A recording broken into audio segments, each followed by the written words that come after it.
Um, so this is a new episode of People Over Politics. We have, of course, some new faces, some new guests.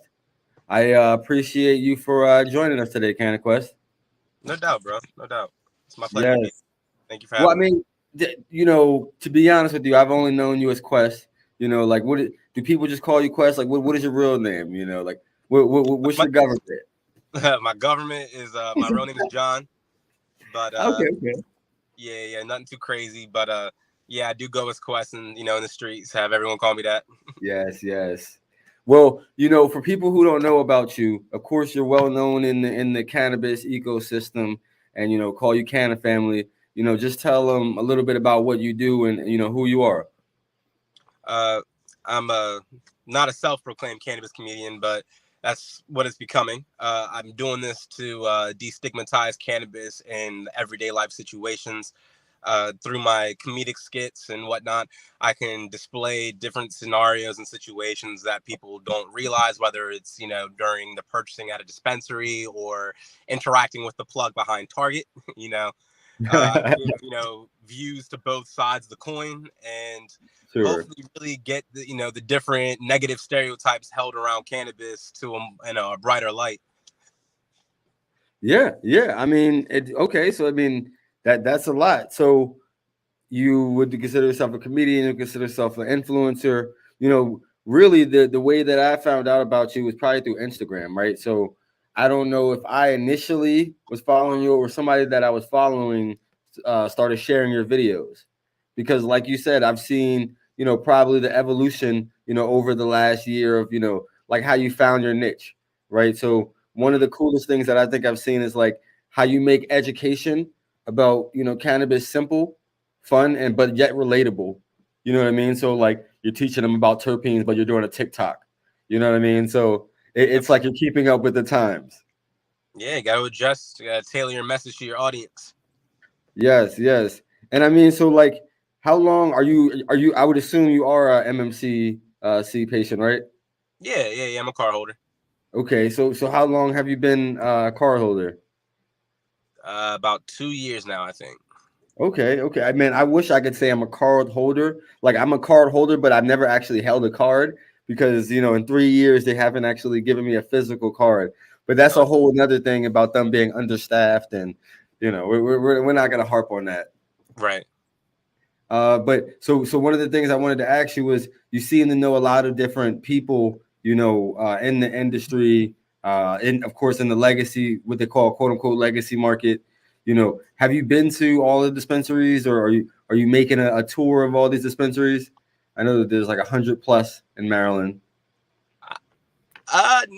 No, I'm not. No, I've you're staying with the kind of ones you. busy, and like just sometimes it's like 2 hours away just to get to a dispensary, and like some local dispensaries are 45 away from me, so Yeah, I kind of wait for there to be a reason for me to go check them out. You know what I mean? Which, in my opinion, that's kind of how it should be. They should have some type of marketing or setup or something that's going to entice the patient or customer to make the extra trip. You know what I mean? you're right. Because You're right. You're right.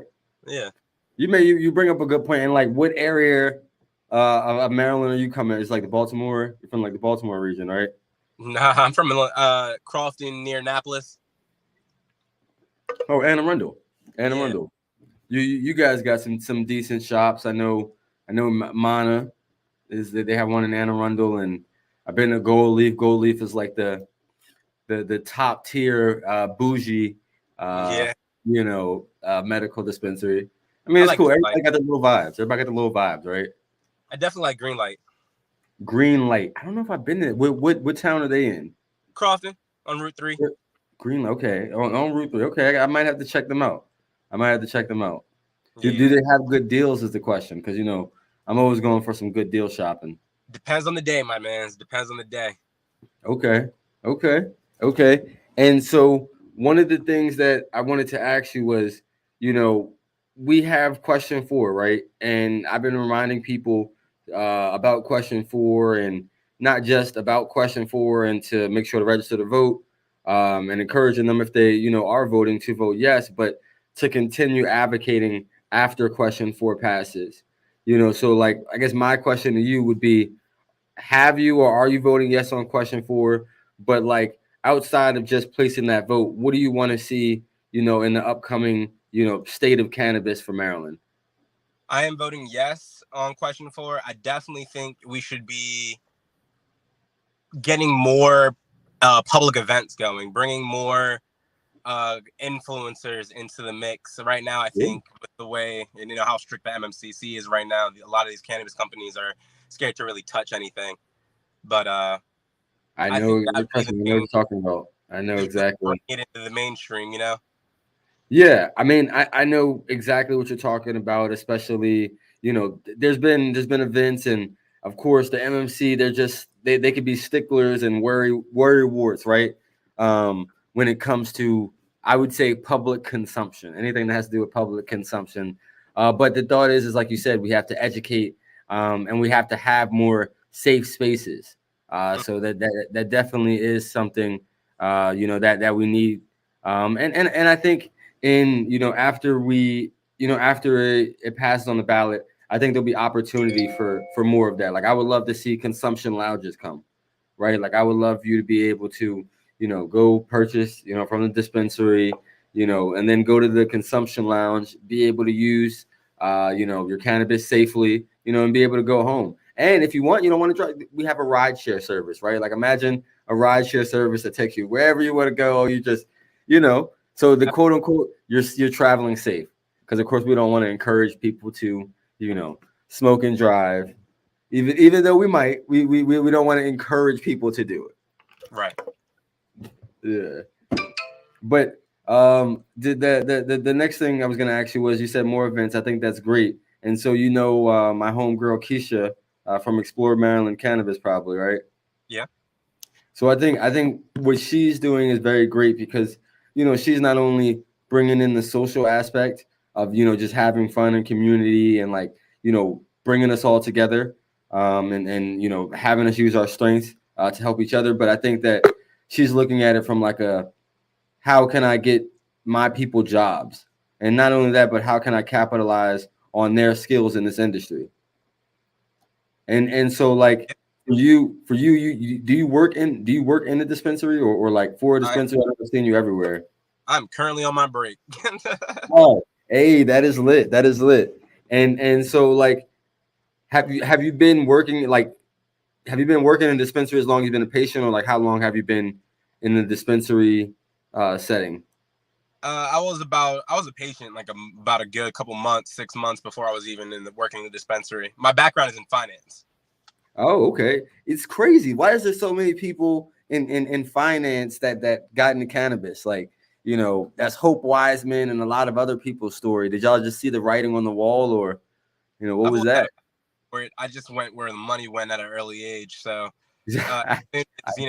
opportunity in cannabis presented itself. I just took advantage of it. Yes, yes. And so I appreciate that. And the thought is like, I think in Maryland, I've seen over the last year, I've seen a really strengthening in the community, especially like the grassroots individuals, right? Mm-hmm. So like one of the things that I would hope that continues is like, they really stick together, or I would say we stick together, as the business side opens up, right? Because there should be more partnerships, more cooperatives, and we should all be carrying the same message, that like we don't want to see the same thing happen here that happened to medical cannabis. Exactly. We want to make sure that there's legacy market that you're saying, these people are on the forefront, because one of the things that I capitalize on is they know it, but they've also paid the price for it, right? Like the things is people are capitalizing off of something that other people have paid the price off of, right? To cultivate these strands and these phenotypes, so on and so forth. Absolutely. Yeah. I just hope that we don't lose any of the terpene testing. Oh, yes. Well, you got a little turned around over there, Quest. You got turned around. But like Quest, that's one of the things that I talk about all the time. The fact that we are the only state, at least that I've visited so far, that has great terpene testing. Like I went to Colorado, and it was like a cannabis haven. There was more cannabis between recreational and medical than there were Starbucks, but they didn't have any terpene testing, right? Like, so you had great organic soil, you had this, that, and the third, but then you didn't have, terpene testing. So, I definitely feel you there. We can't lose that. Even in the rec market, we should still have that education.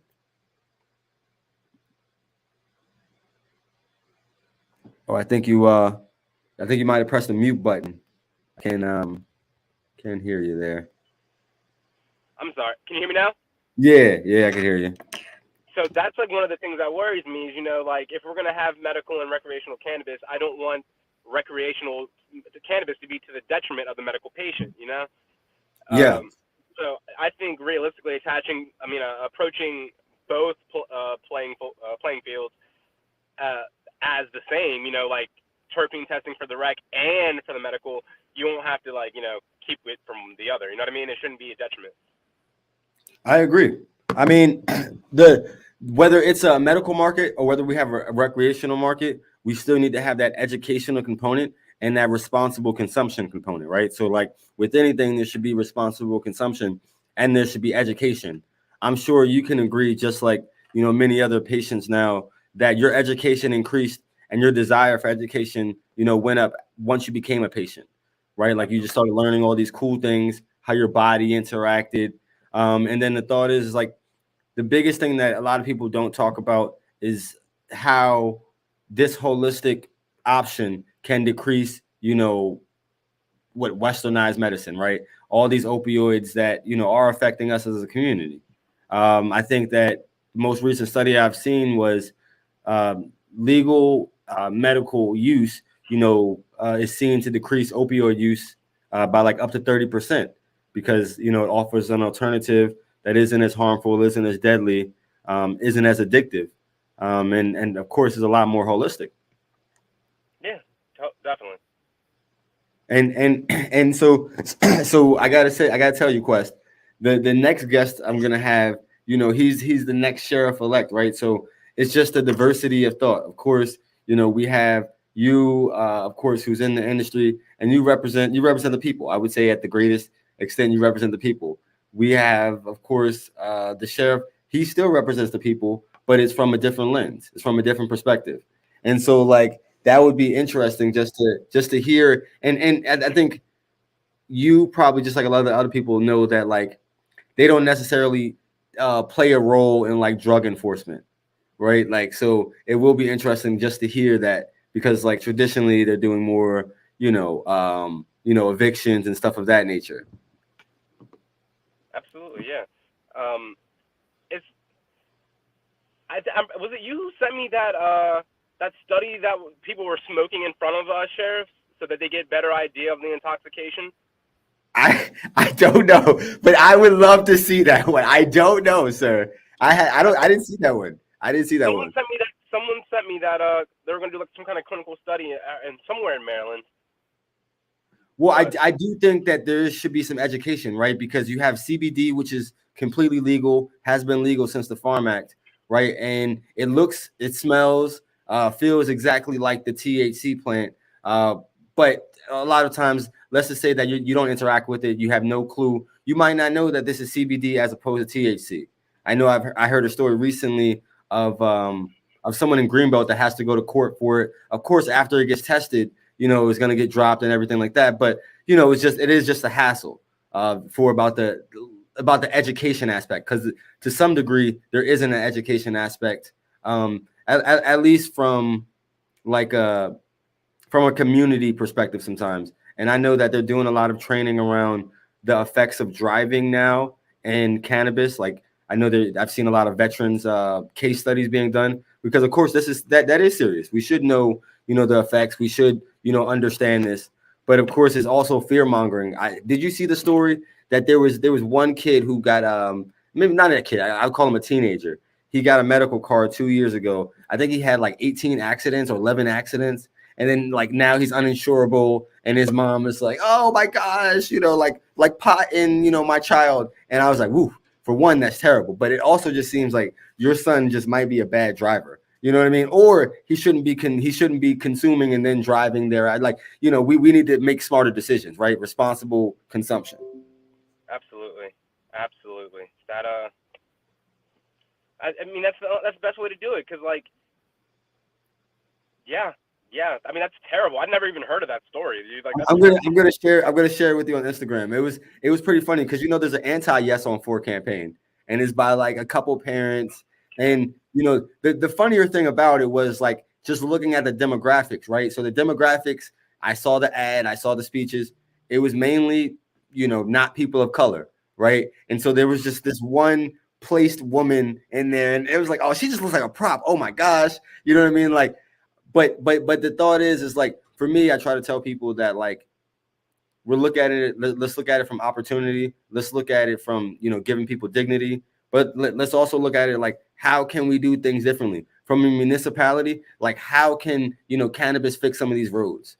You know what I mean? Like, me from a councilman perspective, like how can it get us more holistic training for our police department, or for our citizens, more therapy, whatever it might be, right? Like how can this money actually benefit the community?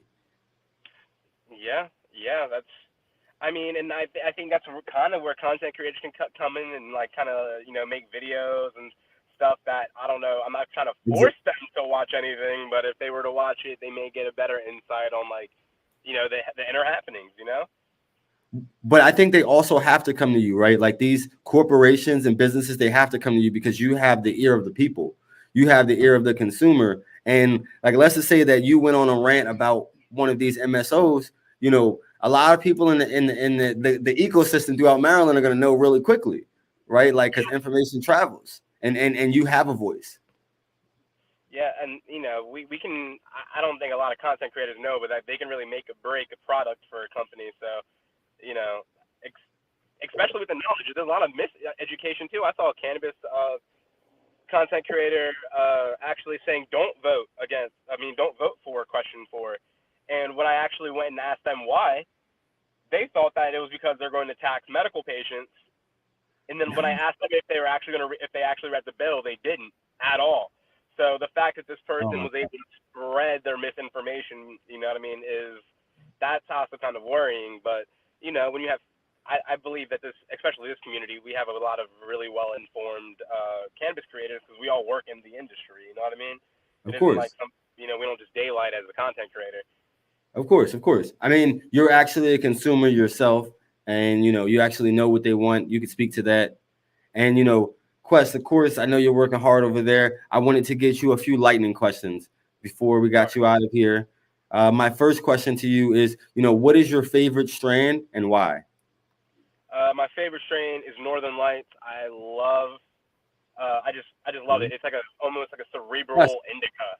You know what I mean? It's classic, but that's one of my favorites right now. My next question would be, what is your favorite terpene and why? Terpenoline. Terpenoline makes me feel like I'm popping out of a comic book. I love it. Okay. I see. Mine's is limonene and pinene for, like, focus and being very uplifting. Right. For sure. Right. And so my last question is, favorite superhero and why? Oh, my favorite superhero and why? Static Shock.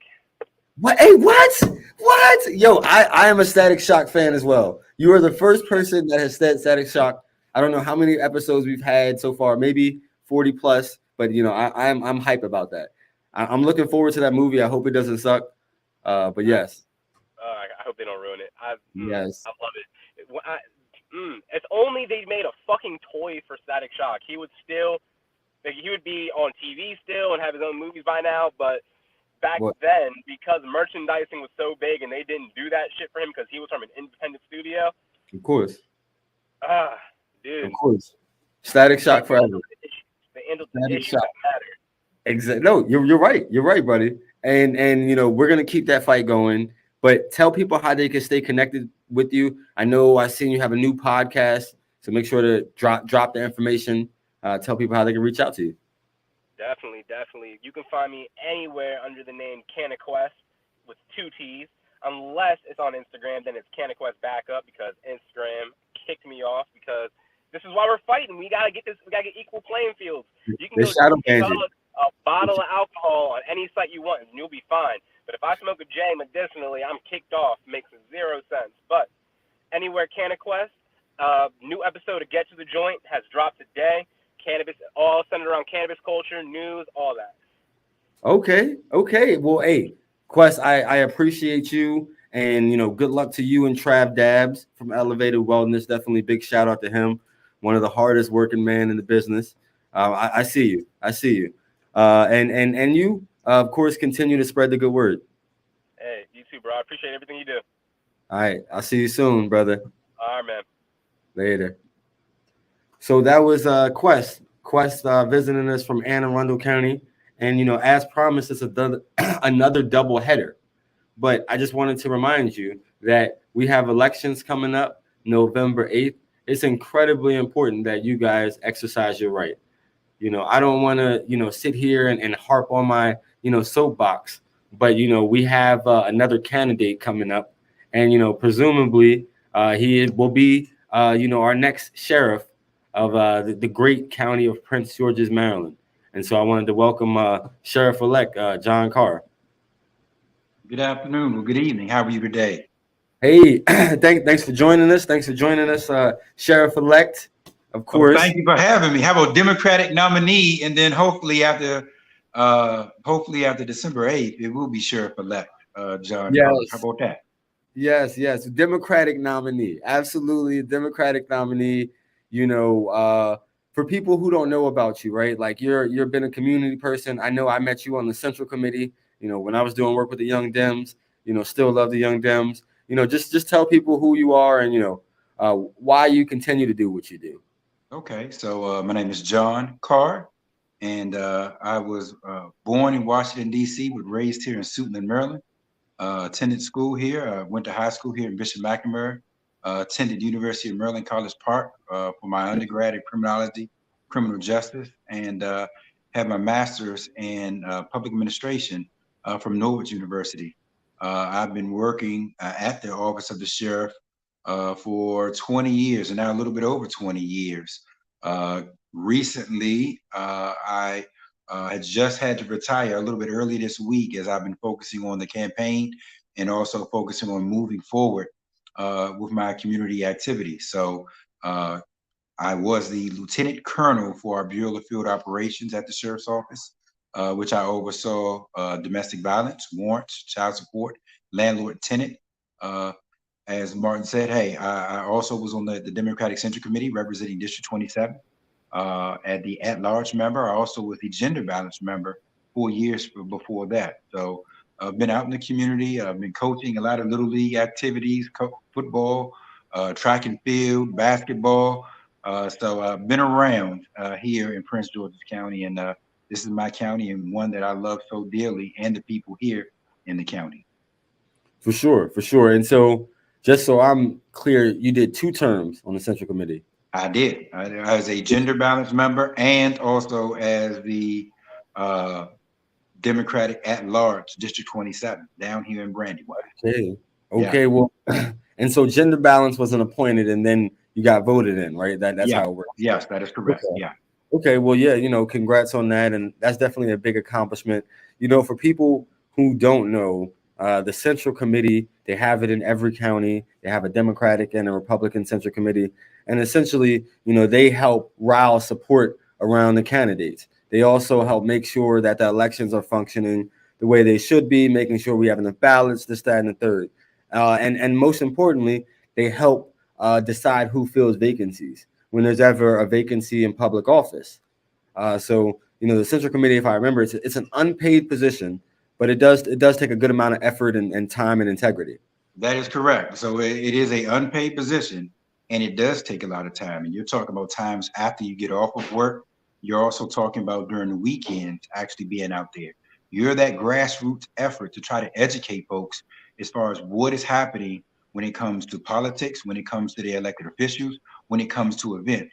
So as a grassroots effort, you need to be connected with a lot of different organizations to try to bring excitement for people to, one, vote, but two, so that you understanding that who are your elected officials. And again, we want to see Democrats elected, as it is the Democratic Central Committee. We want to elect Democrats. One thing I want to make sure that everybody's aware, during the primaries, the Democratic Central Committee does not get involved in those elections, only because it's Democrats against Democrats. Now, when it comes to the general election, that's when you'll have the Democratic Central Committee really get out and about and try to really push a Democratic candidate for not only the county, but also for the state. As right now, we're focusing on Wes Moore for governor. So that is one big thing that we've been doing, is we want to see Democrats elected here in the state, and also those Democrats elected here in Prince George's County. Absolutely. Absolutely. Everybody get out there to, definitely vote for Wes. You've heard me say many great things and why I'm voting for Wes, or why I did, because I've already cast in my ballot. But John, one of the things that I think the viewers need to know is, and I try to make it educational. So what's the biggest difference between the sheriff office and the police department? Well, I'm glad you asked that. That's a very good question. So many people don't know the history of the sheriff's office. As you go throughout the county or out the country, you'll actually see that you have a large amount of primary law enforcement agencies are sheriffs, as it is in the state constitution that every county has a sheriff.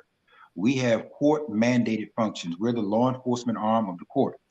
The Prince George's County Police Department actually originated from the Prince George's County Sheriff's Office. Many people didn't know that. So the start of the Prince George's County Police Department, they were sheriffs that actually started that organization.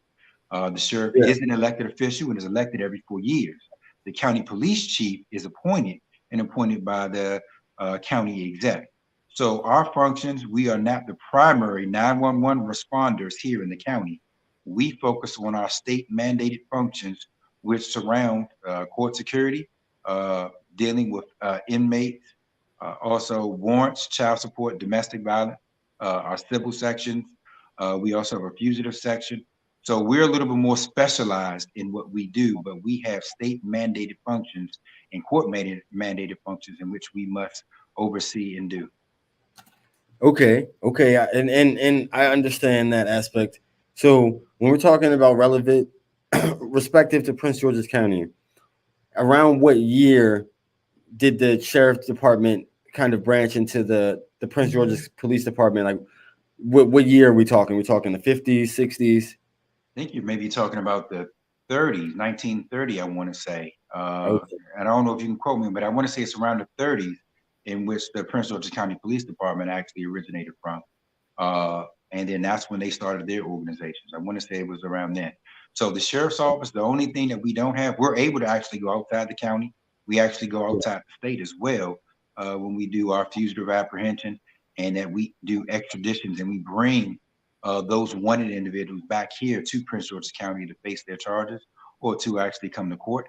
But that would be working with like the marshals, right? That you'd basically. So it is that same concept. That's where the marshal concept came from, is, dealing with the sheriff's office and the sheriff. When you think of, England and, public safety, you start to talk about, the sheriff, and I'm pretty sure Robin Hood, and everything started and originated. The first origination from public safety starts with sheriff.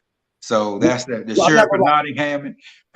I had a different depiction. When I thought sheriff, I thought of him like rustling up property, being like slaves, right? So that was the conception of like sheriff's department that I had, was like, of course the function that they served then to that degree was, rustling up property deemed by the American government. Yeah, so you're looking at like taxes, and you're looking at the old school type stuff. Yes. Sure. Yeah, you're looking at like the old school. That's why I said, most people think of, like I said, Sheriff of Nottingham, Robin Hood, stuff like that, in which they actually came from. That concept came from, England, when you talk about public safety and law enforcement. And again, it's been here, and it's your primary, law enforcement entity throughout the country. But we do not have the investigative power. So when you have like a homicide, that would be the police department, in which they have the investigative powers. When you look at certain other sheriffs throughout the state, some of them have the investigative powers and actually investigate. Charles County, you only have a sheriff's office. Calvert County, you only have a sheriff's office. Oh yeah. There are certain counties that only have sheriff's office, and they're primary in reference to that. So Prince George's County, you know, we have the police department, and they are primary when it comes to those investigations. We do have, you know, the same authority. We go through the same academy together, Okay. same law enforcement powers. We can pull traffic. They can pull traffic. Again, what separates us a little bit is the fact that, hey, we do go outside of the county and also outside of the state, but we also focus just on court mandated functions, and that's where we get our authority from. It's from the state and the court. And essentially a lot of times directives are given out from the court. So like when it comes to the sheriff's department, you guys don't have a lot of latitude necessarily.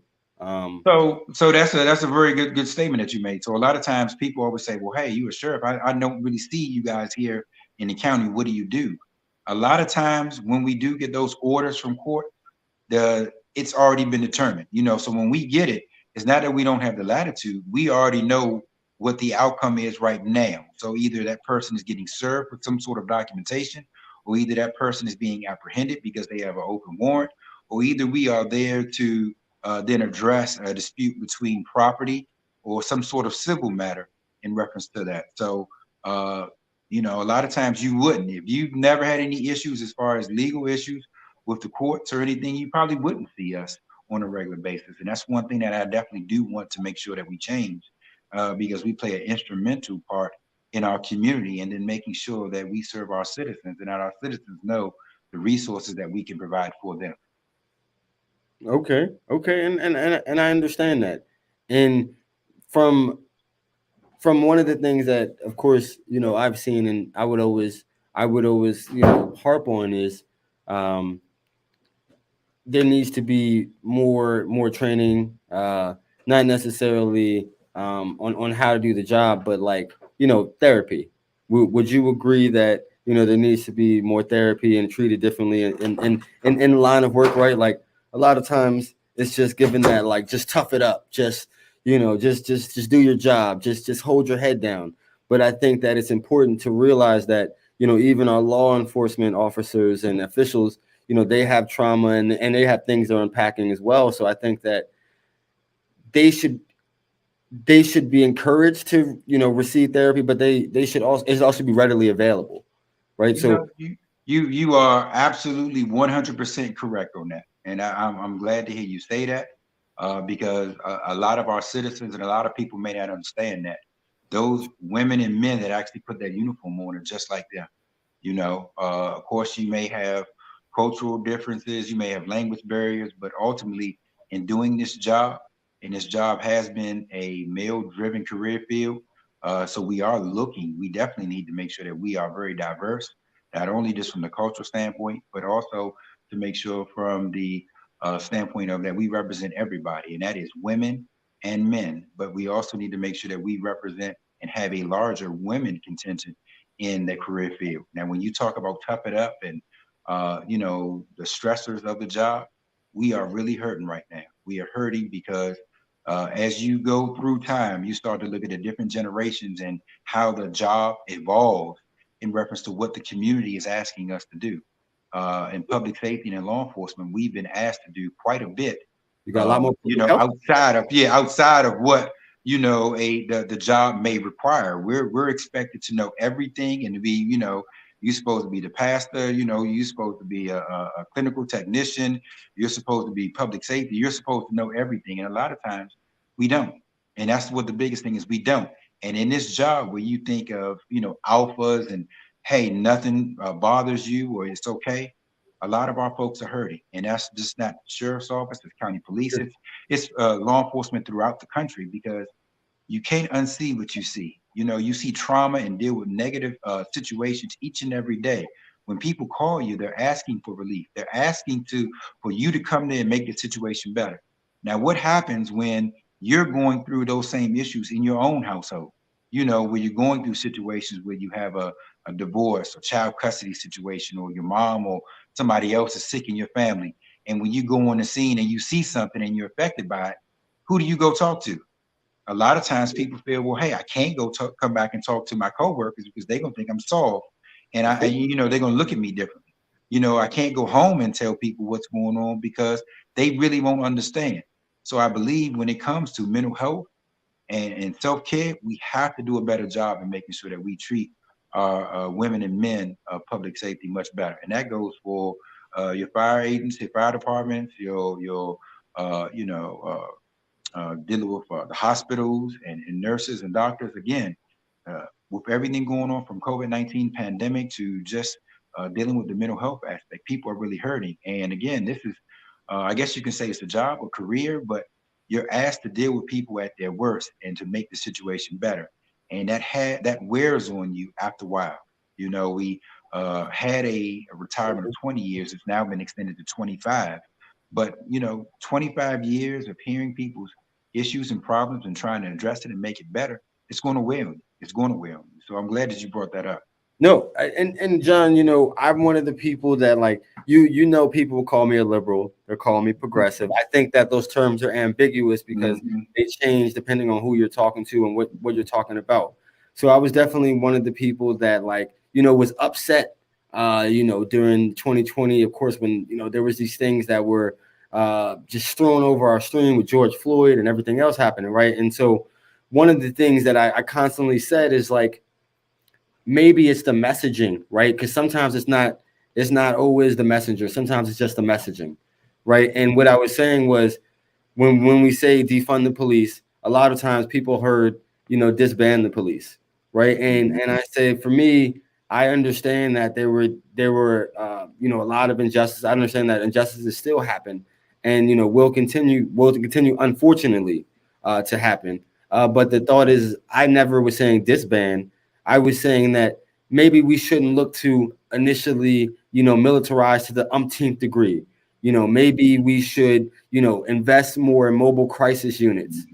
So you guys can have assistance, right? You guys can have therapists and EMTs with you, when necessary. Because the thought is like, you guys, you can't do everything. You can't be EMT, you can't be therapist, you can't be, public. So obviously the strain, has become more, especially, since the Reagan era, right?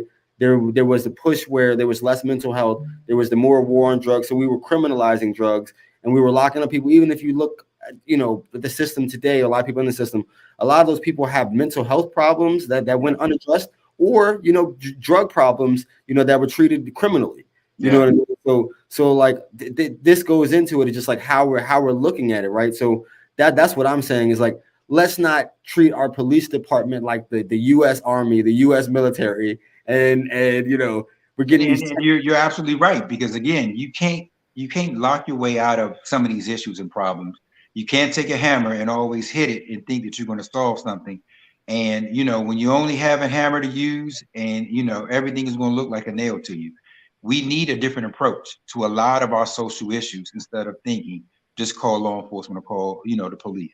You need other aspects in reference to clinical technicians. You need different programs for our youth and even for our seniors, whether it be dealing with mental health, whether it be dealing with this programs for our youth to occupy them and to help them deal with some of the issues they have problems with.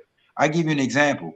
We're responsible for domestic violence. We serve, peace and protective orders throughout the county, and we also run 911 calls response in the central part of the county, which is considered that district, police district 3 and 8. So one thing that we encounter is that a lot of these homes, they have kids, and these kids see exactly what their parents may be going through, and they're traumatized.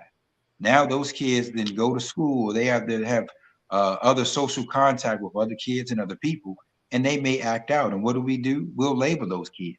Oh, this is the reason why that child is doing this. Right now we're dealing with our juveniles and the juvenile violence. Well, what's behind that juvenile violence? What is going on in that household? What is going on with that individual? And what I'm saying is that we need to all work together, whether it be from the school system, whether it be from the medical field, whether it be from public safety, whether it be a lot of times from, our faith-based organization. If we actually come together and work hand in hand, we can solve a lot of these problems. But a lot of times people use 911 as the end all be all. Hey, we had an issue or problem with a disturbance.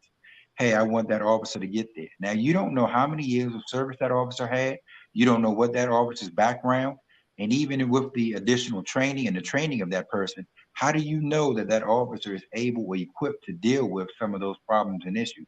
Now, we do require our folks to go through, and the county police offer this in their academy as well, to deal with mental health or mental behaviors, to try to understand exactly what is going on. But again, I don't have any clinical technicians that are in uniform that can actually address the issue.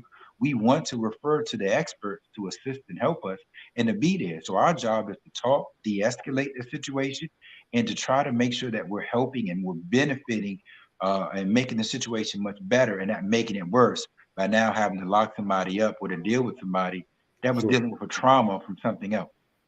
So it seems like I could definitely call on you as a proponent, when we're trying to expand this mobile crisis unit, response crisis unit for sure. So we actually, the sheriff's office, we serve emergency petitions. And for those who may not know what emergency petitions are, it is when a family member, goes to the courts asking for relief because their loved one is having they're in distress, dealing with mental health. And when they go to the court, it's what is issued is called emergency petition. And we would actually come to the home or where that individual may be. We would pick that individual up. We would then transport that individual to the hospital so that they can be diagnosed and receive some sort of treatment from a clinical technician or a doctor, somebody who can actually evaluate them professionally and then provide them with the much needed care that they need. It's not locking them up. It's not saying, hey, this person is violent, this person is destructive. It's actually a civil matter in which the courts are asking us or mandating us to actually take this individual to the hospital so that they can be seen. That is the only time that we've ever lost any deputy sheriffs. We lost 2 deputy sheriffs back in 2002, August of 2002, from this issue. We're seeing an uptick. We're doing 130 a month in reference to emergency petitions. And that's not counting the on views in which a Prince George's County police officer or a deputy sheriff may encounter somebody and may do an on view is what we call it. And that's actually taking out a petition to take this person to the hospital. But mental health is on the rise. And I don't think we don't have the bed space. And I think we need additional resources to really be effective here in the county. An emergency petition, it goes right to the red flag laws. Those are okay. So that the red flag laws also will allow that individual to be taken to the hospital, but also allows us to take their firearms. If they have access to firearms, it gives us the ability to then take those firearms and keep them take them into that firearms into our custody, so that an individual will not use those firearms and they may be suffering from mental health issues. Yes, yeah, no, I understand. I'm clear. I just wanted to make sure. Yeah. Okay. And so I have one big question, then I'll do the few rapid questions for you. I'm a rent warrior. I'm fighting for the tenants here in Laurel, and all over Prince George's, hopefully. The thought is like we have seen evictions happening. How will you manage evictions, under your watch as sheriff? Is there something you would do differently, more compassionately, interject? Like just let me know. Is there anything that you would do around evictions? Like, is there? It's interesting that you asked that. So the sheriff's office role when it comes to evictions is that we're an impartial party. We receive a eviction writ or a late rent notice from the court, and we're supposed to post the late rent notices when the person is behind on their rent, and that's because the property manager or the property owner has went to the court, has actually filed documentation and paid their money for notice to be given to their tenant to let them know that they are behind in rent and they want to proceed forward with the eviction process. Which is not a lot of money. It's like $90 or something, right? Something like that. For the, I believe they may know. I think they went up to, I want to say it's $40. I mean, not $14 for a late rent notice that they may actually have to do. Now, when you talk about civil orders, that is now up to $60. So if you want to come and serve a civil order, whether it be divorce or any type of civil order, show cause, it is $60, and that is statewide. That is not set by us. That is set by the state, and it is $60 that when you come to the sheriff's office, you would need to produce, whether it be cash, money order, or certified check. So that is what you can actually come to the sheriff's office and have them do, or either you can go for private processor for that. But when it comes to the late rent notices, That is something that is handled over in Hyattsville, or right off of Rhode Island Avenue at the Hyattsville Courthouse. And that's where they would do all their hearings. And it gives the tenant the ability to actually go to court and to contest exactly the fees or what may be owed. At that moment in time, the judge would then make a ruling. If the judge rules in favor of the property owner has some time that they can actually file for an eviction writ. And that eviction writ will then be signed by the judge and will come over to us. And basically in that eviction writ will basically say exactly what month and how much that tenant is behind in rent and what the property owner is asking the tenant to pay. So when we get it, we then would set up a time frame with the property owner, because the property owner is responsible for, one, having a moving crew, and two, having a locksmith. We do not force entry into the home. We do not move any furniture. It is not the office of the sheriff. It is the responsibility of the property owner. At that moment in time, and based off of the size of the property, whether it's a home or based off of if it's a one-bedroom apartment, they are to have a certain number of moving crew, of individuals there as far as their moving crew, in order for us to proceed. Once we go to the door, what we do is we knock on the door. If someone is home, we talk to them. We explain to them that, hey, if they have, they need to have this amount in order to stop the eviction. If they do not, then we would just basically ask them to grab their emergency items, medication, any identification, stuff like that. And then we would ask them to step out, and that's when the process occurs.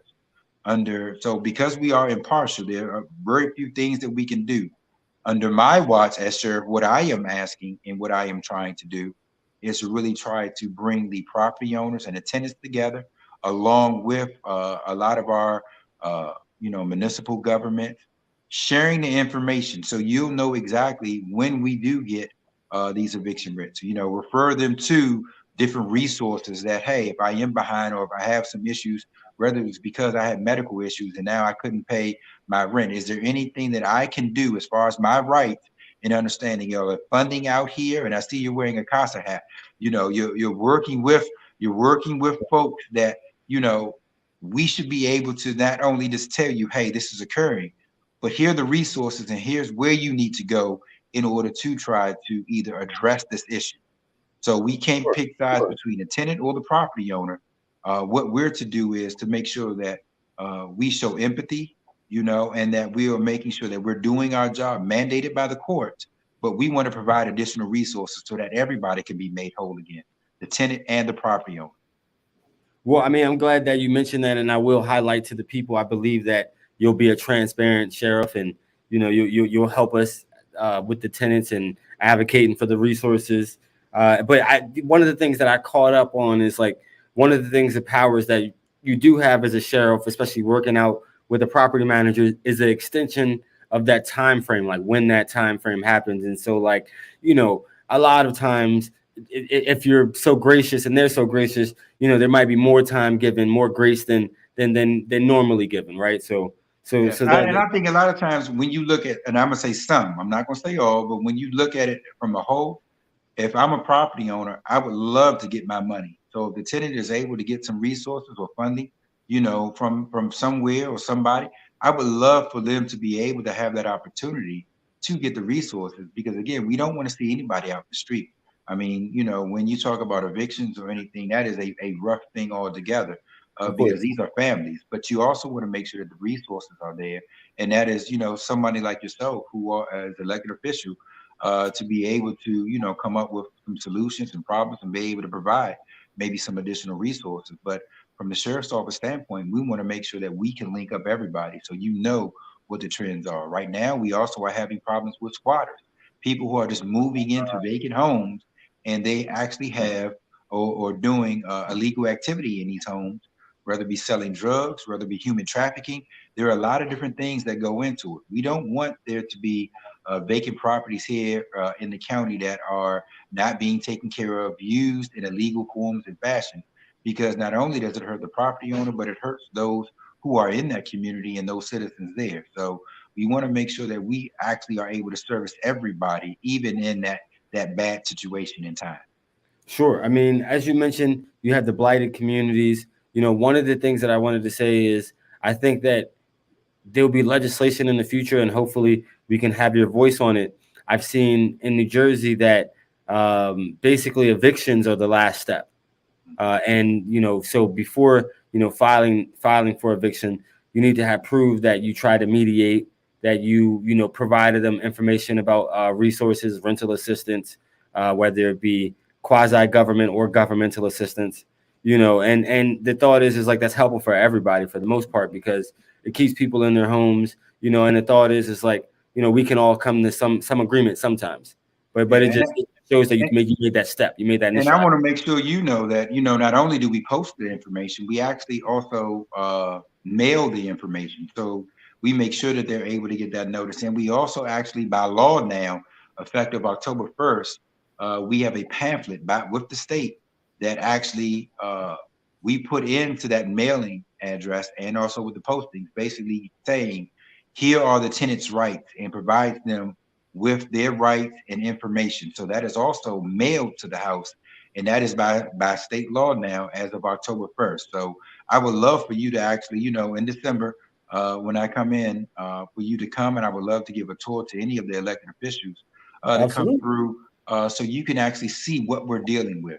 Because I haven't asked as well, and that is to be able to have partners to really work together hand in foot, so we can really address these issues. Right now we are really suffering and dealing with lack of manpower, and I mean all public safety is dealing with that. And a lot of times people don't want to do the job, but the job is very rewarding when you're helping and you're assisting people. So I definitely would love for you to come and see exactly what information we put out, how we can assist, and how we can work better together.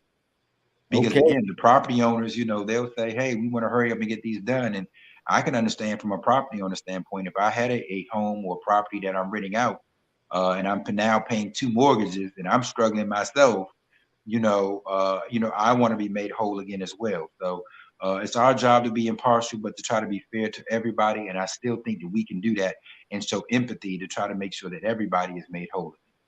Of course. And I appreciate you, Democratic nominee. I still say sheriff-elect. Please, November 8th. Yes, November 8th. Make sure to, cast a vote for, the sheriff, sheriff-elect if you hadn't already. But I wanted to ask you a few quick questions, John, call it the rapid round. I know you're in law enforcement. I know you're a man of compassion. I know you're a man of the people. Are you or have you already voted yes on question 4? yes. Hey, I got it. Hey, you have the right. You have the right. That was a good one there. That was a good one. I have voted. I would say that much. I have already voted. And I did see the previous guest that was here, and I do really look. I'm gonna have to give you that answer. I really do believe in reference to, and I understand where we are with the marijuana aspect. I will say that much. So I do not believe that that enforcement piece and actually locking folks up and putting people in jail based off of what we're seeing. And I do appreciate the fact that we are making some changes in the laws, and I do appreciate that. I put it that way. We need to go as far as New Jersey, New York, man. Let the officers smoke off duty, man. Now you're saying something completely different now. Yes. Now you're saying something because again, we are when you have somebody come to your door and you want them to assist you, and if they make a life-altering decision, we want to make sure that their system is clean, that everything is good, and that nobody can say that they were impaired in any way. Of course. So that's why I want to say off duty. You know what I mean? We could talk about the logistics of that later. but I acknowledge that officers are in a lot of pain and they could benefit from this medicine. So that's all I'm acknowledging. That's all. Okay. But my next question was favorite superhero and why? I heard you ask that question before, and I was surprised that you guys were talking about Static Shock. And I said, oh man, I remember that. But I might have to go with Wolverine. That was my guy back then. I love Wolverine. Okay, yeah, classic, my mother. Look, I may look somewhat young, but I'm an old school type guy. But I love Wolverine. Wolverine's classic, and you can never go wrong with Logan, any of the Wolverine series, X-Men Origins, all good stuff. My last question, and of course, nobody feel any type of way, but we are in gorgeous Prince George's. What's your favorite municipality? Now there you go again. I love all my municipalities. You talking about? I love all my municipal government and agencies. We're all one. But I will say, I did spend a lot of time in Laurel and Greenbelt as I am a University of Maryland Terp. So I will say that. That's what I will say. Understood. So I'm quite familiar with with those communities. Yes, I know we have 27 municipalities in Prince George's County, so you don't want anybody to feel slighted. But look, I love them all. I'm gonna tell you that now. I love them all because even the amazing part is, depending on the municipality and the part of the county that you're in, I mean, you touch and you deal with everybody, and that is so rare.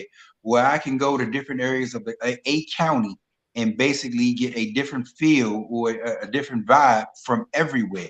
You can't do that. Up north is much different than where I am down south.